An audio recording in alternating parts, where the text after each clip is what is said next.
Musliminde, c'est 20 ans d'expérience dans le domaine des interventions d'urgence à travers le monde.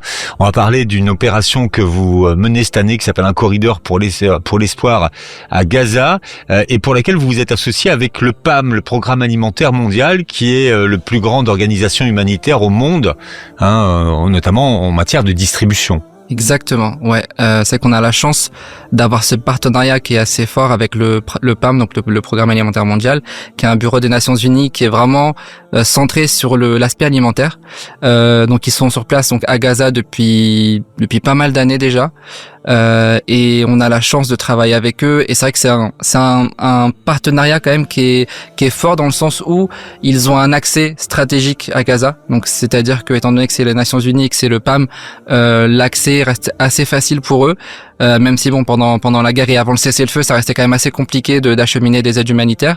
Mais là, depuis justement le 19 janvier, avec la mise en place du cessez-le-feu, le nombre de camions humanitaires a vraiment augmenté, et là, on est vraiment content et rassuré de voir que grâce aux dons qu'on a de nos donateurs, on arrive vraiment à voir l'impact, et on arrive vraiment à voir en image donc les bénéficiaires, donc les Gazaouis, avec ces colis alimentaires, ces repas. Donc ça, c'est vraiment une belle chose. Et c'est un gage de sérieux d'être associé au PAM. Complètement. Alors là, clair. oui. Ouais, voilà, c'est une belle carte de visite. Totalement. C'est vrai que être en partenariat avec les Nations Unies, forcément, il faut qu'on soit quand même assez sérieux. Donc pour nous, c'est un gage de confiance en effet. On espère que pour nos donateurs, ça l'est aussi.